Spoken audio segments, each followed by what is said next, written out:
Bismillahirrahmanirrahim. Disyukur kehadiran Allah SWT yang telah memberikan nikmat sehat sehingga kita dipertemukan dalam suasana yang membahagiakan. Terima kasih, selamat datang kepada tamu undangan. Terima kasih kepada Ibu Ani Nurul Lailiyah SPDSD selaku guru penggerak, calon guru penggerak kita. Dan terima kasih kehadiran dari Bapak dan Ibu guru dalam rangkaian acara pembahasan modul 1.4. Bapak Ibu sekalian, dalam rangkaian kegiatan calon guru penggerak ini adalah sesuatu yang sangat luar biasa. Karena disinilah tempat kita berkiprah, disinilah tempat kita untuk berkarya. Jadi kegiatan dalam kurikulum Merdeka adalah sebuah kegiatan yang sangat-sangat luar biasa, di mana seorang guru, saya menyebutnya guru ini sangat nakal luar biasa ya. Karena kenapa dia saya bilang nakal luar biasa? Karena dia itu tidak mau takut pada guru-guru sebelumnya. Nakalnya di mana? Dia mengajar siswanya di kelas dan dia juga bisa membawa siswanya ke luar kelas. Dia bisa membawa siswanya ke sawah, dia juga bisa membawa siswanya ke balai desa. Sesuatu yang selama ini kita anggap adalah sesuatu hal yang kok itu ya, karena seorang guru itu hanya mengajar di dalam lingkup kelas saja. Tapi pada kenyataannya di dalam kurikulum Merdeka ini kita sangat luar biasa, karena seorang guru itu bebas memajukan materi atau memundurkan materinya. Karena apa? Kita dikhawatirkan adanya lost learning. Jadi anak-anak itu jangan sampai anak-anak belum memahami terhadap satu materi, tapi kita beragam saja. Karena dianggap bahwa kurikulum ini kita harus kejar-kejaran dengan kurikulum. Nah, di kurikulum Merdeka tidak ada yang seperti itu. Sehingga guru diberikan kebebasan untuk mengajar sesuai dengan karakteristik siswa. Seorang guru bebas untuk menonton waktunya. Kalau dulu guru itu nonton waktunya 1 minggu ya, 1 minggu, oh ini harus disampaikan minggu keberapa. Tapi sekarang penjelasan diberikan kebebasan untuk menonton waktu materinya itu dalam 1 tahun. Dan Bapak dan Ibu guru itu bebas untuk misalnya sudah mengajar ini. Ternyata di pertengahan kok murid saya belum mampu ya terhadap salah satu materi yang kemarin sudah saya sampaikan. Boleh nggak guru menyampaikan kembali? Boleh. Jadi kebebasan-kebebasan yang semacam itu adalah sesuatu yang diharapkan seorang guru memiliki kreativitas. Selamat tepuk tangan yang luar biasa kita berikan kepada Bu Ani dalam guru. Karena tempo hari memberikan sesuatu yang lain dengan mengajarkan Canva kepada siswa kelas 6, anak-anak bisa membuat Canva, kemudian dari hasil Canva anak-anak itu mereka bisa membuat brosur, membuat spanduk, membuat apapun dengan Canva itu. Mereka akhirnya kemarin ada namanya kegiatan pasar atau marketing.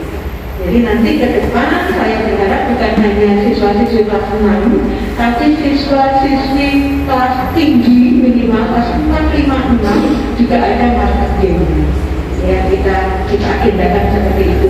Sehingga di kesempatan yang sangat luar biasa ini saya sangat bangga dan sangat bahagia karena ini adalah sesuatu yang sangat luar biasa bagi saya selaku kepala sekolah SDN Merjoyo, dan mudah-mudahan juga bagi guru-guru saya nantinya akan memiliki pengalaman baru dari apa yang sudah diterima oleh Ani selaku calon guru penggerak di angkatan ke-7 Kabupaten Kediri. Terima kasih, itu aja sambutan dari saya. Bila taufiq wal hidayah. Assalamualaikum warahmatullahi wabarakatuh. Waalaikumsalam warahmatullahi wabarakatuh.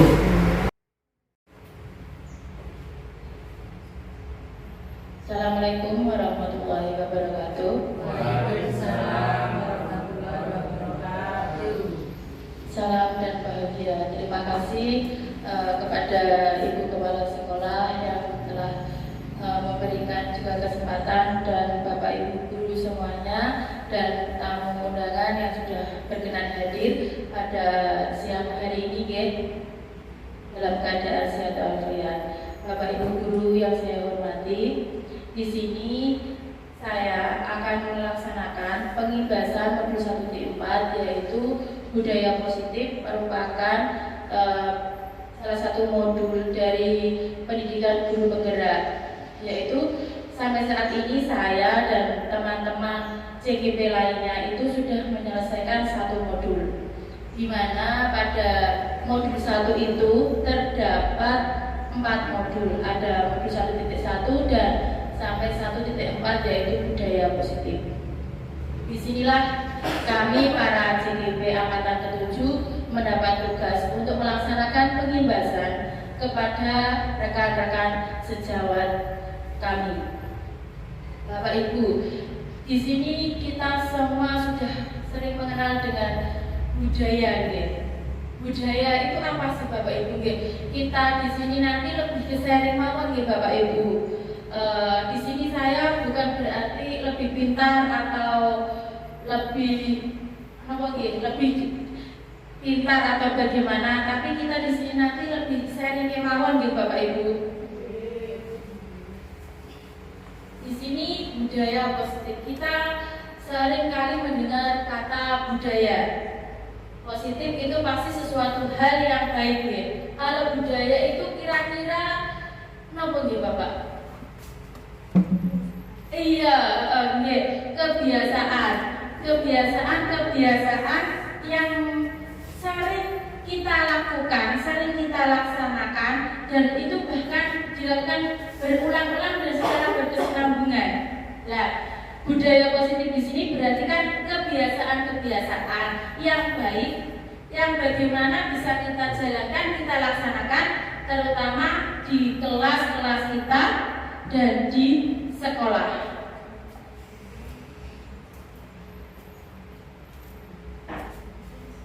Dalam modul 1.4 ini Bapak Ibu, saya mempelajari budaya positif itu, di mana budaya positif itu diterapkan di sekolah, diimplementasikan di sekolah kita dan di kelas-kelas kita. Dalam modul 1.4 ini terdapat beberapa materi, ada perubahan paradigma belajar, disiplin positif, motivasi perilaku manusia, kebutuhan dasar manusia, posisi kontrol, keyakinan kelas, restitusi, dan segitiga restitusi. Di sini budaya positif itu, sekolah kita pasti mempunyai budaya, ya, mempunyai kebiasaan-kebiasaan yang sudah kita laksanakan, kita jalankan. Budaya yang ada di sekolah kita atau di sekolah Bapak Ibu guru lainnya, kira-kira yang sudah menjadi kebiasaan-kebiasaan yang sering kita laksanakan setiap hari, itu apa nih? Oh iya, bersalaman. Murid bersalaman dengan saat bertemu dengan gurunya, itu juga salah satu budaya atau kebiasaan di sekolah. Ada murid saat pagi hari atau mau pulang bersalaman dengan Bapak Ibu guru. Kira-kira apa lagi, Bapak Ibu? 5S, 5S. Salam, senyum, sapa, sopan, dan santun. Itu dan masih banyak lagi. Bapak Ibu di diri semuanya pun hebat-hebat, pinter-pinter. Nah, budaya inilah Bapak Ibu kita ciptakan dan kita implementasikan kepada murid. Apakah tapi hanya murid yang melakukannya, menjalankan budaya positif itu? Tidak, semua warga sekolah. Tetapi dalam modul 1.4 ini, bagaimana kami para CGP itu dan kita semua Bapak Ibu guru sebagai wali kelas menerapkan budaya positif di kelas dan di sekolah. Jadi itu lebih diimplementasikan kepada murid-murid kita. Diterapkannya bagaimana sih murid kita supaya tercipta budaya positif. Tidak hanya itu, tetapi semua warga sekolah, semua stakeholder yang di sekolahan itu harus menjalankan dan melaksanakan budaya positif. Nah, di sini Bapak Ibu, budaya positif. Budaya tadi disebutkan oleh Ibu Ayu adalah kebiasaan. Nah, di sini budaya positif itu merupakan nilai-nilai keyakinan dan kebiasaan-kebiasaan di kelas dan di sekolah yang berpihak pada murid agar murid dapat berkembang menjadi pribadi yang penuh hormat dan tanggung jawab. Budaya positif di sini tujuannya yaitu Bapak Ibu membentuk atau mewujudkan murid-murid kita. Mereka mempunyai karakter, budi pekerti yang baik, perilaku. Di sini lebih ditekankan perilaku tingkah laku bagaimana murid-murid kita nantinya mempunyai perilaku yang baik, perilaku yang sopan, mempunyai akhlak yang mulia. Jadi budaya positif di sini lebih diterapkan dan ditekankan kepada murid kita. Ya, tadi ada perubahan paradigma belajar. Bapak Ibu, selama ini pembelajaran yang kita laksanakan, guru sebagai pusat pembelajarannya atau murid sebagai pusat pembelajarannya? Oke. Guru sebagai subjek pembelajaran, kita masih melaksanakan seperti itu.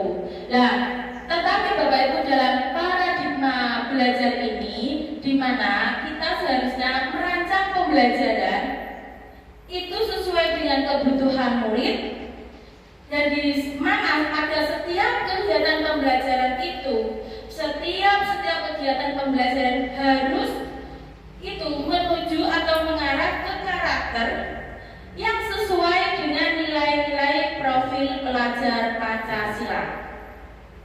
Dan di sini perubahan paradigma belajar itu, kita sebagai guru dalam praktik pembelajaran adalah murid sebagai subjek pembelajaran.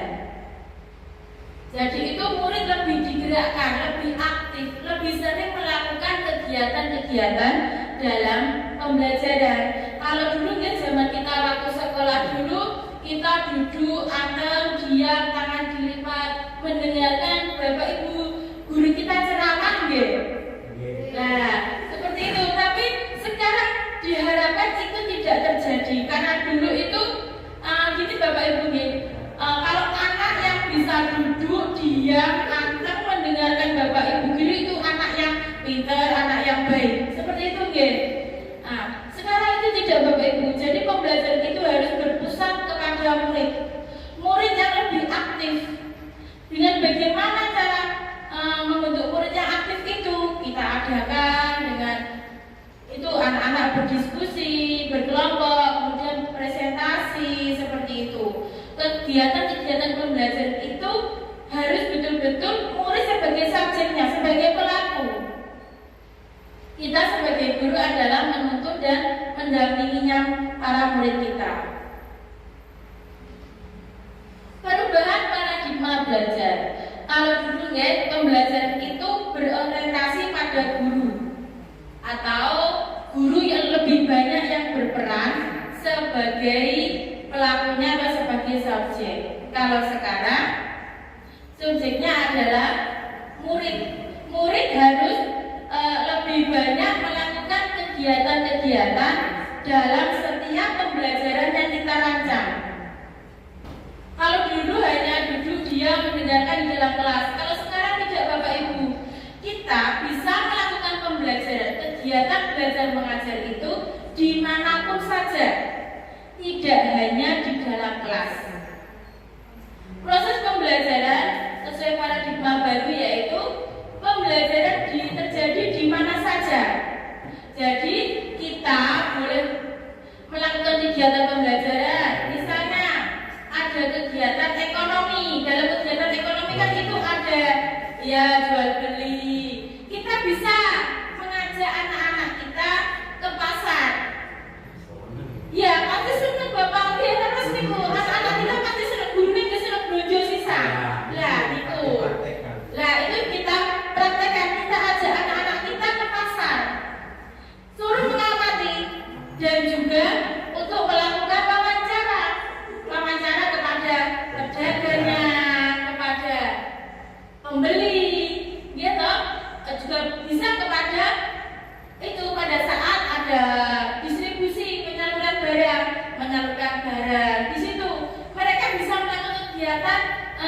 kegiatan-kegiatan ekonomi, berarti mereka bisa langsung belajar, mereka langsung mengalami, gitu.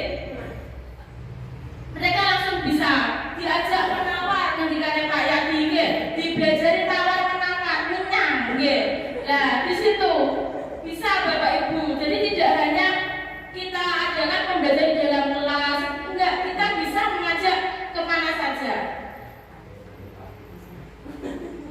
Apalagi kalau ada itu produksi di lingkungan kita, kalau kelas 6 dulu pernah itu di Merjoyo Banjarnegara itu bapak-bapak yang produksi tempe, Mbah Sinten ngoten.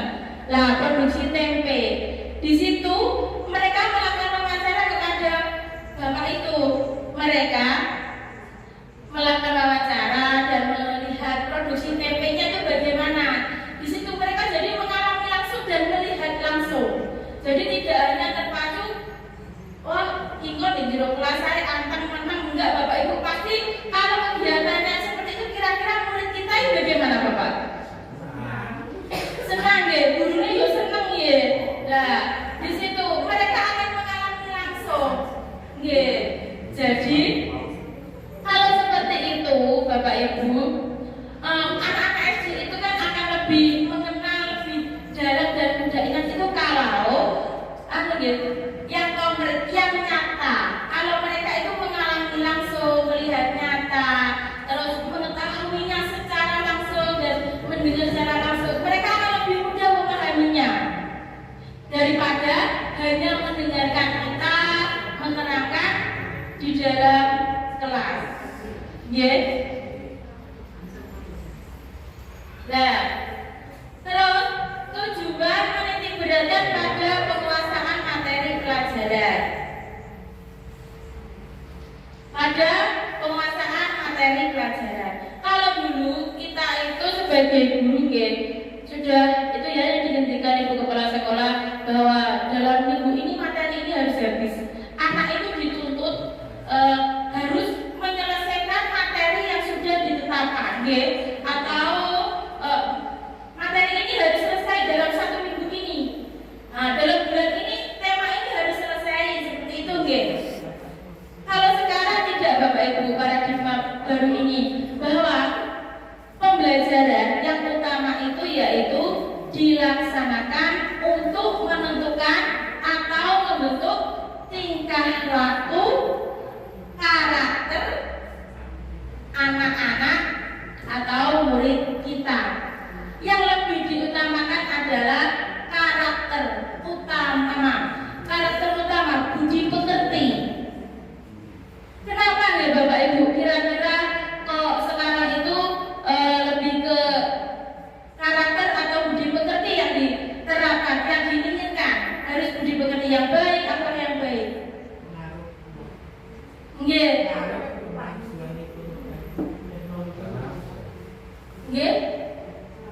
Pengaruh teknologi. Pengaruh teknologi, apa? Kalau mereka mempunyai karakter yang baik, mereka bisa memfilter, memfilter pengaruh-pengaruh yang marak, atau dari pengaruh globalisasi. Jadi nggak dilek saklek langsung gitu, enggak. Tetapi mereka bisa memfilter.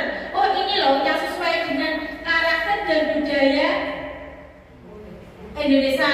Oh ini tidak sesuai. Jadi tidak semuanya langsung ditiru seperti itu, Jadi diharapkan murid-murid kita itu bisa melakukan atau mempunyai karakter yang baik dengan adanya globalisasi yang saat ini pengaruhnya sangat besar sekali, Itu adalah perubahan paradigma belajar. Jadi lebih kegiatan pembelajaran itu lebih difokuskan atau lebih subjeknya itu adalah murid, bukan guru, Disiplin positif. Materi yang kedua adalah disiplin positif. Bapak Ibu, kalau kita mendengar kata-kata disiplin, kira-kira apa Bapak Ibu? Kalau kita mendengar kata disiplin, kira-kira apa yang ada dalam benak dan hati Bapak Ibu guru?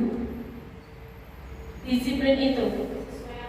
Iya, terus aturan, aturan. Berarti kalau aturan itu harus diapakan Bapak Ibu kalau ada aturan?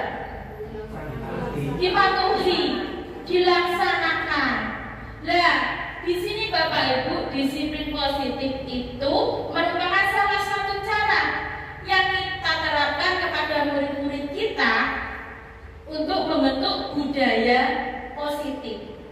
Di sini disiplin positif merupakan suatu cara penerapan disiplin yang dimulai dari diri sendiri tanpa adanya paksaan, ancaman, ataupun karena adanya iming-iming mendapatkan penghargaan atau hadiah. Bukan. Jadi disiplin positif di sini adalah satu cara itu betul-betul anak-anak kita, murid-murid kita mempunyai itu Bapak Ibu, mempunyai motivasi untuk melaksanakan disiplin positif itu betul-betul tumbuh dan datang dari dalam hati, bukan sebuah paksaan atau sebuah takut kalau saya tidak melaksanakan ini nanti saya mendapatkan hukuman atau saya mendapatkan teguran. Bukan, yang diharapkan itu yaitu mereka mempunyai dari dalam diri sendiri kesadaran dalam dirinya sendiri untuk melaksanakan disiplin positif itu. Nah, kesadaran dalam diri sendiri itu merupakan motivasi intrinsik. Jadi disiplin positif itu harus dilaksanakan dari dalam diri sendiri atau motivasi intrinsik, bukan karena motivasi ekstrinsik. Kalau motivasi ekstrinsik itu, nah itu tadi mereka melaksanakan disiplin mungkin karena takut jika saya upacara hari Senin tidak memakai topi, takut karena nanti mendapat hukuman hormat kepada bendera selama 15 menit. Itu adalah merupakan motivasi ekstrinsik. Dia terpaksa takut kalau mereka mendapatkan hukuman. Nah, diharapkan nanti dengan disiplin positif ini mereka itu betul-betul termotivasi dari dalam dirinya sendiri. Kita sebagai guru bertugas untuk menuntun dan mendorong murid kita untuk melakukan disiplin positif dan bisa berperilaku dengan mengacu pada nilai-nilai kebajikan universal. Nilai-nilai kebajikan universal itu apa Bapak Ibu? Nanti di slide berikutnya ada.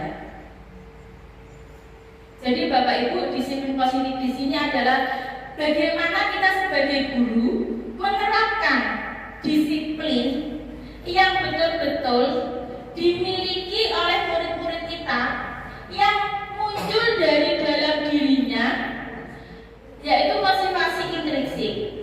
Mereka secara sadar dan tanpa ada paksaan atau tanpa adanya mereka ingin mendapatkan hadiah atau pujian. Bukan seperti itu. Berarti disiplin positif di sini betul-betul harus timbul dari dalam diri. Disiplin positif ini merupakan salah satu cara bagaimana mewujudkan budaya positif di sekolah. Nah, disiplin positif inilah Bapak Ibu yang dapat melahirkan atau menjadi nilai-nilai kebajikan universal tadi. Nah, nilai-nilai kebajikan universal itu sangat banyak.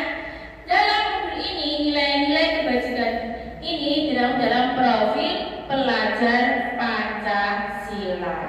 Kita sudah sering mendengar profil pelajar Pancasila, di mana dalam nilai-nilai kebajikan profil pelajar Pancasila ini ada 6. Ada beriman dan bertakwa kepada Tuhan Yang Maha Esa, berkebinekaan global, gotong royong, mandiri, kreatif, dan bernalar kritis. Nah, nilai-nilai inilah Bapak Ibu yang harus kita implementasikan, yang kita terapkan dalam setiap kegiatan pembelajaran kita setiap hari, di mana nanti sehingga murid-murid kita mempunyai budi pekerti perilaku yang sesuai dengan nilai-nilai profil pelajar Pancasila. 6 ini bisa kita lakukan dan bisa bisa kita masukkan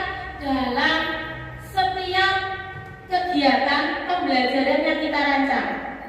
Dalam kita masukkan dalam RPP itu bisa kita masukkan. Tapi apakah setiap kegiatan itu harus masuk semua nilai itu? Tidak. Bisa katakanlah di subtema 1 PB1 kita masukkan yang poin 1, 2, 3. Kemudian di PB2 itu bisa juga ke 4, 5, 6. Seperti itu.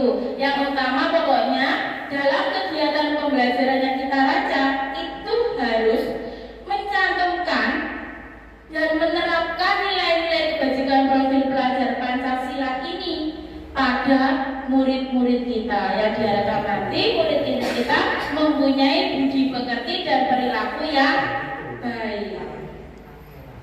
Nah, yang ketiga adalah motivasi perilaku manusia. Motivasi itu merupakan suatu dorongan yang timbul pada diri manusia secara sadar atau tidak sadar untuk melakukan sesuatu hal atau tindakan dengan tujuan tertentu. Nah, maksudnya itu di sini adalah motivasi perilaku pada murid kita. Bagaimana sih murid kita melakukan suatu kegiatan atau sesuatu hal itu motivasinya apa?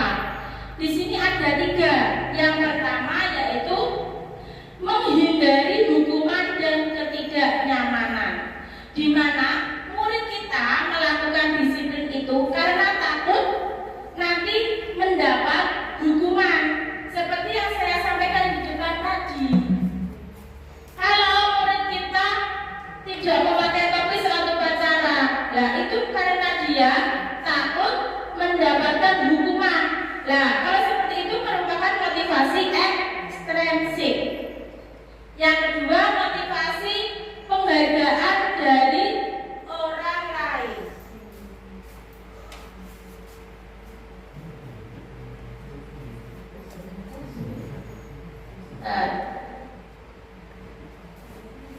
Mendapat penghargaan dari orang lain.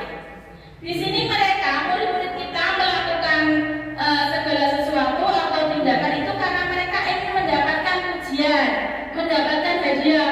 Oh, saya itu harus setiap hari datang pagi supaya nanti saya mendapat pujian dari Bapak Ibu guru, atau kita sebagai guru datang lebih awal dan dipuji oleh kepala sekolah.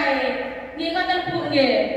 Tapi itu merupakan motivasi ekstrinsik, itu kurang tepat nggih Bu kalau melakukan segala sesuatu itu karena ingin mendapatkan pujian atau penghargaan, itu kurang tepat. Jadi murid-murid kita itu melakukan suatu tindakan kalau hanya ingin mendapatkan pujian dari gurunya, itu harusnya merupakan motivasi ekstrinsik.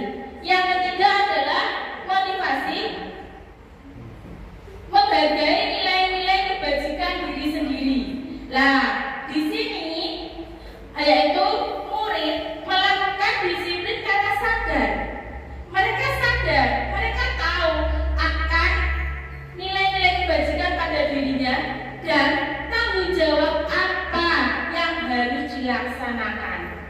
Nah, motivasi yang ketiga ini adalah motivasi yang timbul dan muncul dari dalam diri anak.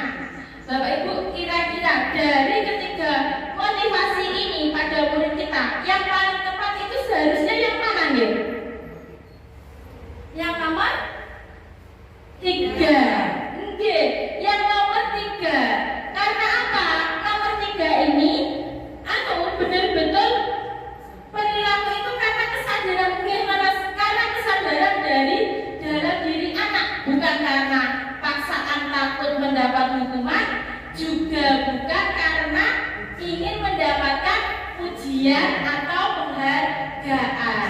Jadi motivasi yang paling tepat adalah motivasi yang ketiga yang harus dimiliki oleh anak-anak kita atau murid kita. Yang keempat yaitu tentang kebutuhan dasar manusia. Di sini kebutuhan dasar manusia itu adalah kebutuhan murid kita. Kita harus tahu sebagai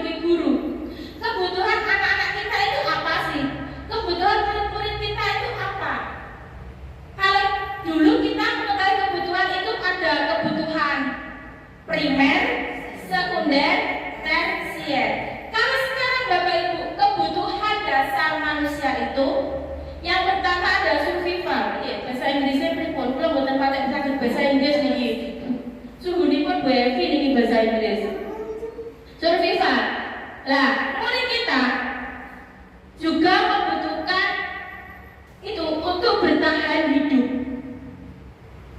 Kemudian kebutuhan yang kedua adalah belonging, cinta dan kasih sayang. Diterima, mendapatkan cinta dan kasih sayang dari teman-temannya, mendapatkan cinta dan kasih sayang dari gurunya.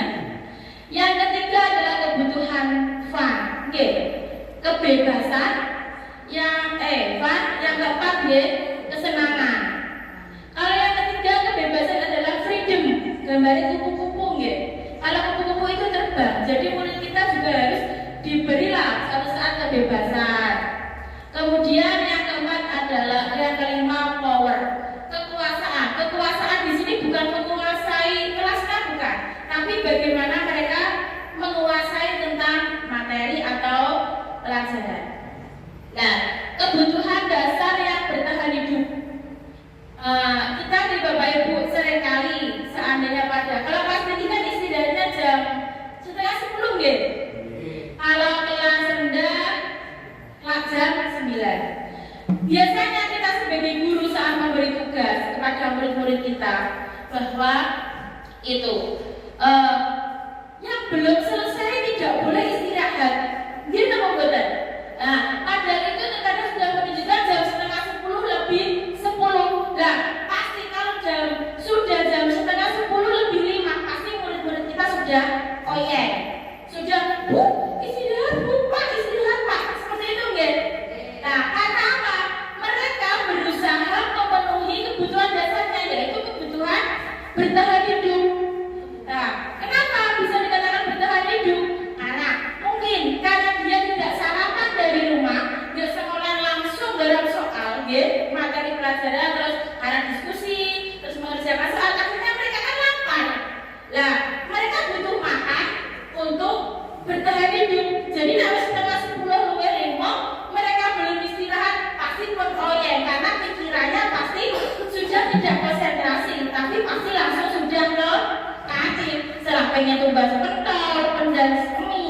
Nah, disitulah murid-murid kita berusaha memenuhi kebutuhan untuk bertahan hidup. Kemudian setelah mereka jajan, mereka pun kenyang. Akhirnya ada yang di halaman sekolahan untuk bermain sepak bola, bermain voli, juga ada yang duduk-duduk, ngumpul sama temannya, bercerita.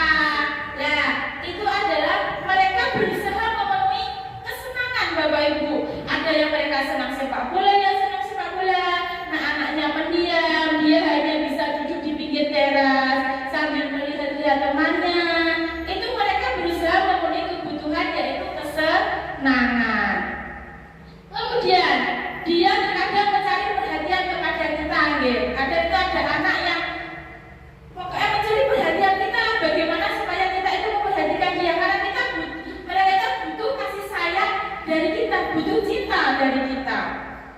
Nah, biasanya Bapak Ibu yang paling menakutkan itu biasanya tapi saya yakin tidak terjadi di sini kok. Tidak ada yang ada Bapak Ibu di sini. Terkadang dari rumah sudah punya masalah, di sekolah masuk ke kelas marah-marah, urung-urung muridnya pun menengcap mergo wedi. Lah, karena apa? Pasti itu pembelajaran tadi tidak akan bisa terlaksana. Nah, maka dari itu kita harus betul-betul melaksanakan pembelajaran ini dengan sebaik mungkin dan senang. Sebenarnya murid-murid kita itu butuh cinta dan kasih sayang dari kita juga. Kemudian kebebasan. Kebebasan itu Bapak Ibu bukan berarti anak-anak kita, murid-murid kita diberi kebebasan sakarepku dhewe, tidak. Misalnya ada materi membuat puisi. Di situ kita bisa memberikan tugas membuat puisi dengan tema bebas. Tapi kalau kita tentukan tema, apa reaksi dari murid kita? Malah terus lagu mesti menggerutu Nah, tapi kalau dikasih temanya bebas membuat puisi, pasti mereka akan reaksinya bagaimana? Seorang ibu seperti itu. Dia membuat. Nah, itulah kebutuhan dasar murid kita. Jadi kita sebagai guru harus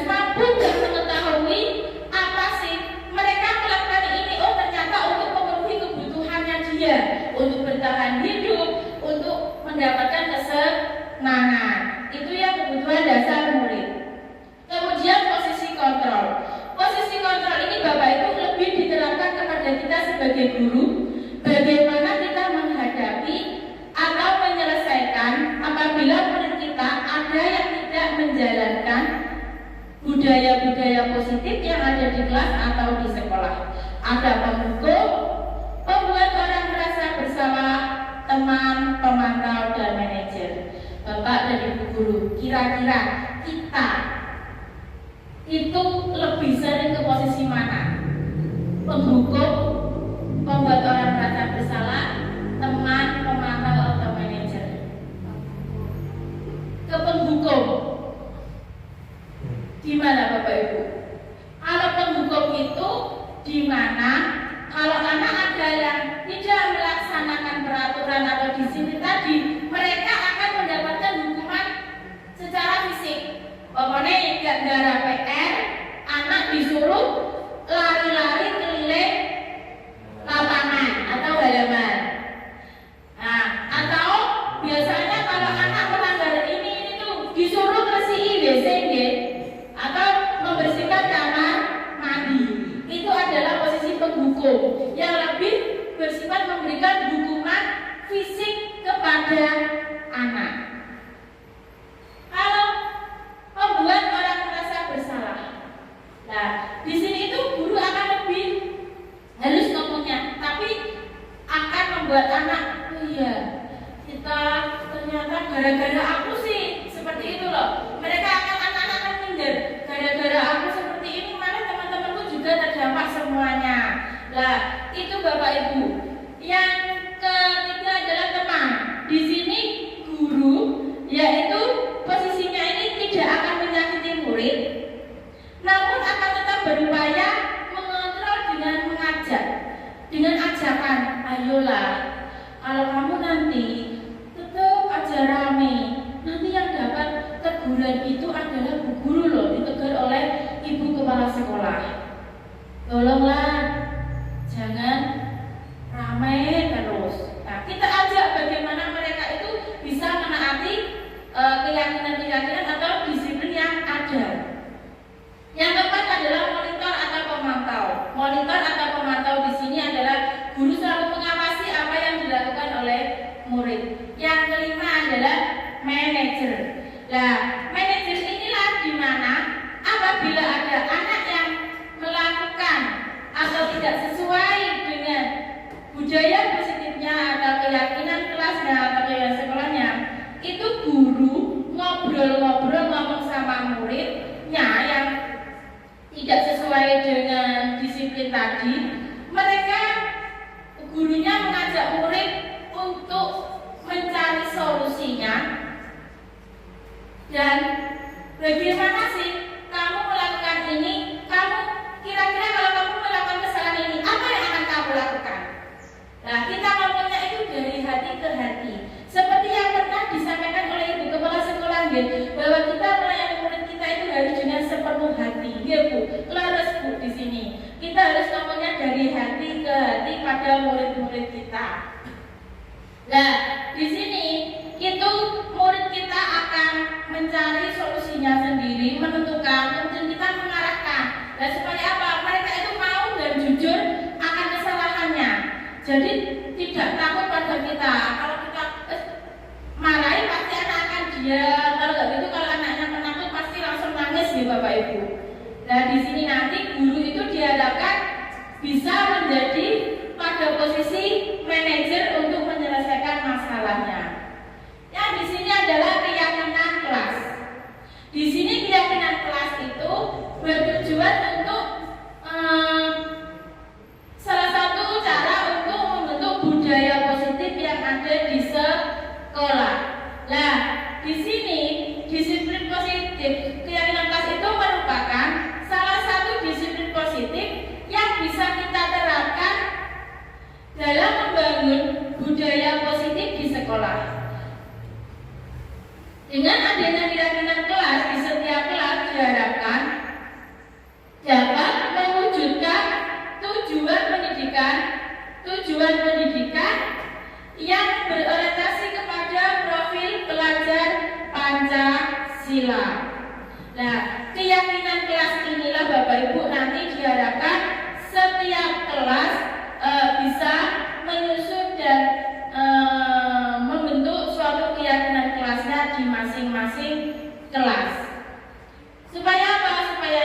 juga bisa terwujud disiplin positif di sekolah kita. Seperti pada gambar tersebut, yaitu kelas saya di kelas 6 sudah membentuk keyakinan kelas yang sudah ditampilkan setelah dibentuk, ditulis oleh murid-murid kita yang menentukan murid-murid kita dan ditulis di kertas post-it, kemudian ditempel di dinding atau di area yang bisa atau mudah dilihat dan dibaca oleh murid-murid kita. Apabila murid kita tidak melakukan keyakinan kelas, bisa langsung kita ajak, kita ngobrol, kita selesaikan dengan posisi kita tadi sebagai manajer. Nah, di situ nanti diharapkan semua kelas memiliki keyakinan kelas ya Bapak Ibu. Sanggup nggih? Mohon izin bertanya Bu Adi, di situ panjenengan menggunakan keyakinan kelas. Padahal selama ini di setiap kelas itu tidak keyakinan kelas yang dipakai, tetapi peraturan kelas. Apa yang menyebabkan panjenengan kok memakai istilah keyakinan kelas? Terima kasih. Oh, nggih. Kenapa kok keyakinan kelas? Kok bukan peraturan kelas? Nah, ini Bapak Ibu, nanti keyakinan kelas ini dibuat seperti hanya begini ya. Gini, kalau kita pada masa COVID-19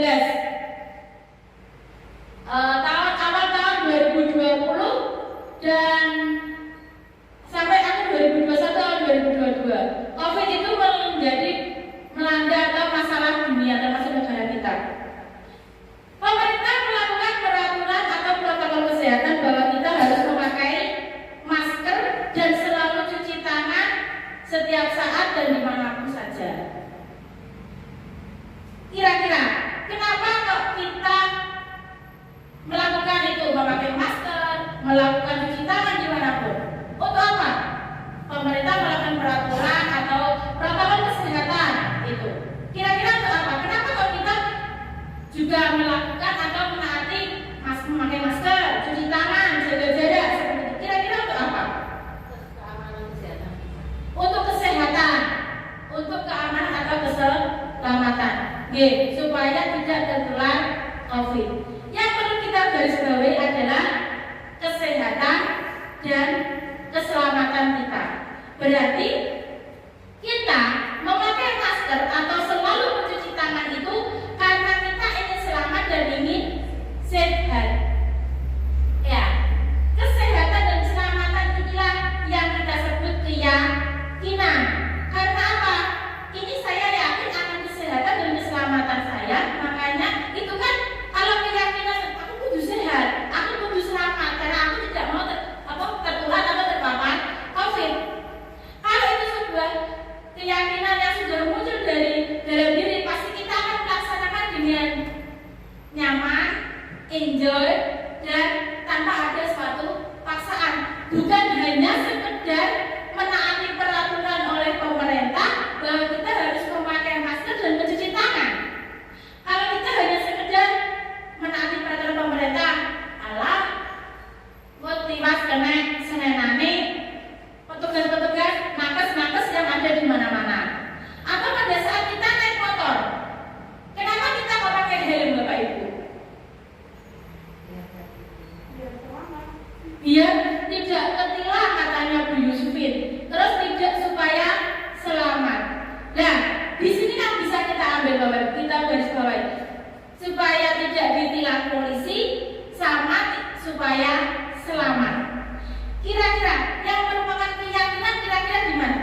dilarang membuang sampah, dilarang bertengkar sama teman, dilarang ramai saat guru menerangkan materi. Nah, kalau kata-kata dilarang jalan itu kan lebih apa nih? Lebih, oh aku kok ramai aku kena hukuman. Nah, maka dari itu keyakinan kelas itu dibuat dengan kalimat atau kata-kata yang memotivasi murid kita untuk supaya mereka melakukan suatu keyakinan itu muncul dari dalam dirinya. Misalnya, sesama teman harus saling menyayangi. Barang atau apa mengembalikan barang sesuai pada tempatnya. Masuk kelas sepatu dilepas dan ditata di rak depan kelas. Itu jadi kenapa keyakinan kalau ada kalimat-kalimat positif seperti itu kan akan memotivasi murid kita untuk melakukan atau menjalankan keyakinan itu. Dengan sendirinya mereka akan tergerak, bergerak dan tanpa ada paksaan untuk menjalankan keyakinan tersebut. Bukan hanya sekedar mematuhi peraturan. Karena mematuhi peraturan kan kalau dengan peraturan ini aku dapat hukuman seperti itu. Ya, jadi keyakinan itu diharapkan dengan kalimat-kalimat positif itu bisa memotivasi murid kita untuk melaksanakan keyakinan kelas, melakukan segala sesuatu dari dalam dirinya. Mengatakan Bu Evi, ya. Nah, yang kedua adalah restitusi. Restitusi ini proses di mana guru melakukan untuk membawa murid-murid menaati keyakinan kelas yang telah ditetapkan dan mengakui secara sadar dan terbuka ketika melakukan kesalahan serta mengajarkan murid mencari solusi. Restitusi ini Bapak Ibu diharapkan apabila ada murid yang melakukan kesalahan atau tidak melaksanakan keyakinan kelas, guru itu bersama dengan murid ngobrol-ngobrol kemudian mencari solusinya. Dalam tahapan restitusi ini ada tahapannya. Yang pertama, menstabilkan identitas, validasi tindakan yang salah, dan menanyakan keyakinan kelas. Pada posisi menstabilkan identitas ini, kita sebagai guru pertama memanggil murid kita yang tidak melaksanakan atau tidak menjalankan keyakinan kelas, kita ngobrol dengan tenang, dengan sadar. Murid kita itu tanpa ada suatu rasa ketakutan, mereka melaksanakan dialog dengan kita. Kita mencari informasi, kita ngobrol-ngobrol. Setelah kita tahu atau murid kita mau bercerita kepada gurunya dengan terbuka, kemudian kita masuk ke validasi tindakan. Di mana validasi tindakan ini biasanya murid akan menunjukkan, oh dia itu melakukan sebuah ini, melakukan itu karena ingin memenuhi kebutuhan dasarnya tadi. Ada kebutuhan hidup yang ingin dipenuhi. Misalnya ada murid tidak mengerjakan PR itu karena dia itu memenuhi kebutuhan dasar apa? Mungkin karena dia sakit atau jalan-jalan dengan orang tua, berarti dia itu memenuhi kebutuhan dasar yaitu kesenangan atau kecintaan. Kemudian setelah kita mengetahui sudah melaksanakan validasi tindakan, yaitu ditanyakan kembali keyakinan kelasnya. Apakah yang kamu lakukan ini sesuai dengan keyakinan kelas kita? Kalau tidak, terus apa yang akan kamu lakukan? Apa? Kamu ingin menjadi seperti apa dan bagaimana? Jadi itu murid kalau tidak menjalankan keyakinan kelas, kita tanya, kita ajak ngobrol. Kemudian murid itu akan, oh iya Bu, saya tidak melakukan ini, tidak mengerjakan PR karena tadi malam saya jalan-jalan bersama keluarga. Berarti kan dia ingin memenuhi kebutuhan kesenangan, cinta dan kasih sayang dari orang tuanya. Kemudian di situ mereka, kita dan murid akan melakukan, kamu seperti itu ya gak apa-apa karena ibu guru tahu kamu itu ingin berkumpul bersama keluarga. Kira-kira kamu tidak sesuai dengan keyakinan kelas kita yang mana? Oh, tidak sesuai dengan keyakinan kelas kita? Tidak, berarti kalau tidak mengerjakan PR itu tidak bertanggung jawab, ya, tidak bertanggung jawab. Kemudian apa yang bisa kamu lakukan?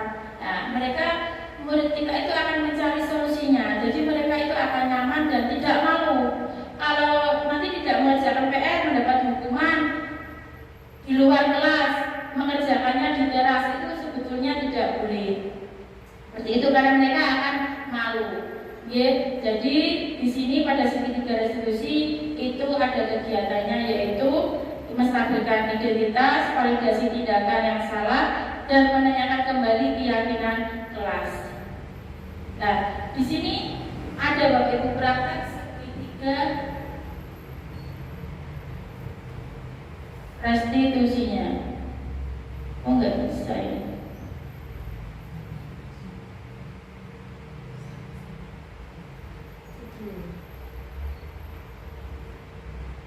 Bagaimana mempraktekkan segitiga restitusi?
Demikian Bapak Ibu, apabila ada murid kita yang tidak melaksanakan keyakinan kelas, kita bisa melakukan restitusi. Jadi tidak langsung dihukum.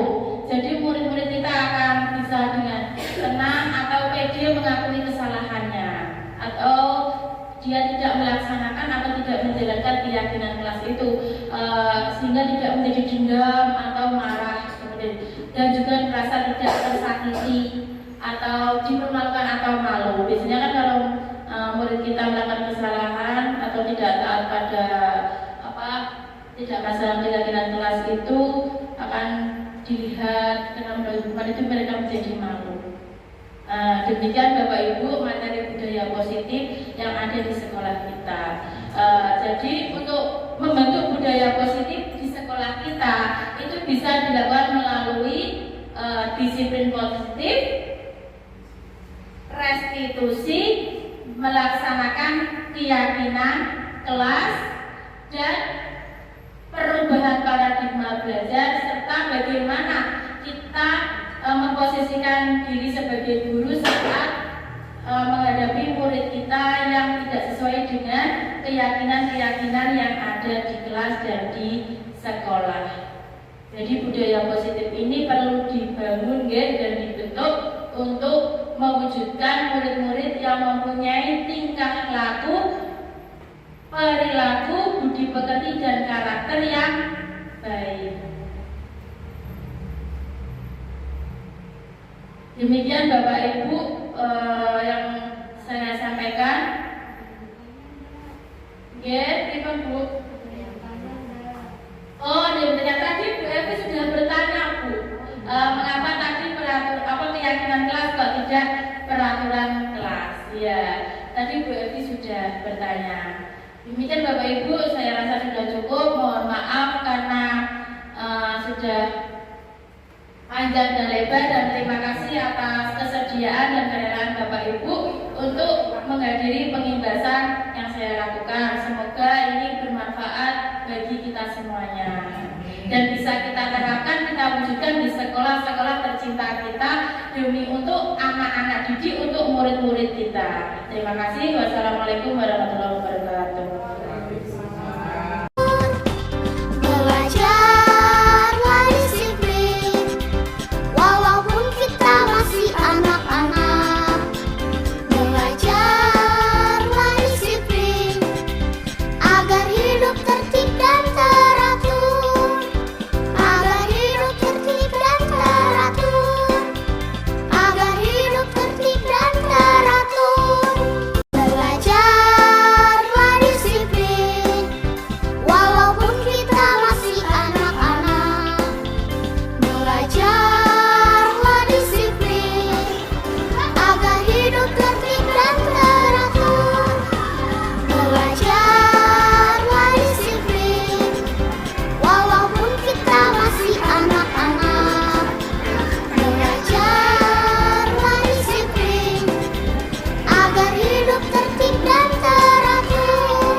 Mbak Devina, buai amati tadi, Mama bisa loh mengerjakan itu soal yang dibuat PR kemarin. Nah, tapi kenapa saya nggak mengerjakan PR-nya? Maaf ya, kemarin saya bisa belajar di capek, semua jangan tidur. Jadi bukan jalan-jalan.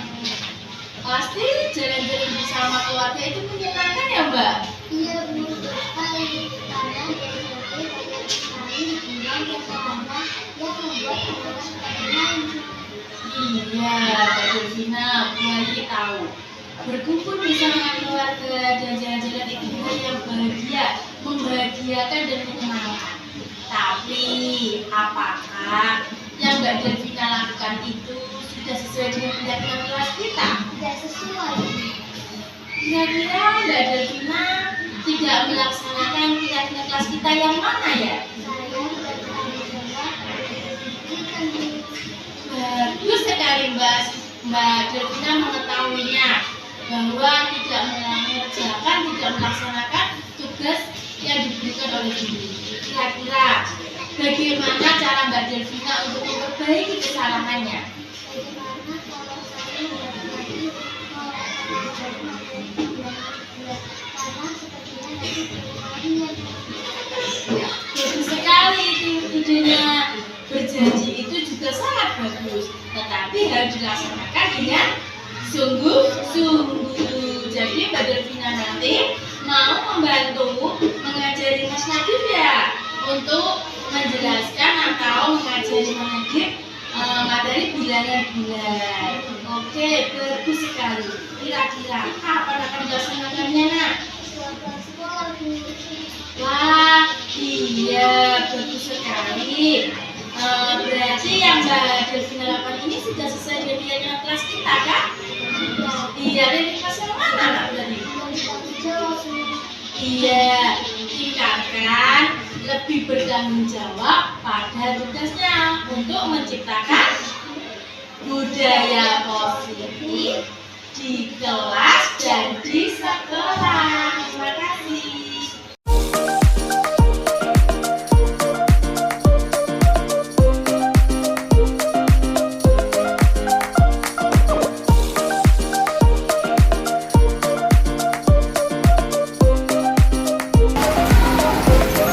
Assalamualaikum warahmatullahi wabarakatuh. Nama saya Nurlaila Kusmanurung, kelas 6 SDN Merjoyo.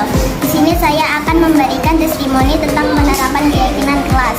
Terima kasih Bu Ayi sudah mensosialisasikan kepada kami tentang keyakinan kelas, sehingga kami dapat membentuk dan menyepakati keyakinan kelas 6. Dengan keyakinan kelas, kami dapat belajar dengan nyaman dan melaksanakan disiplin positif, sehingga terwujud budaya positif. Wassalamualaikum warahmatullahi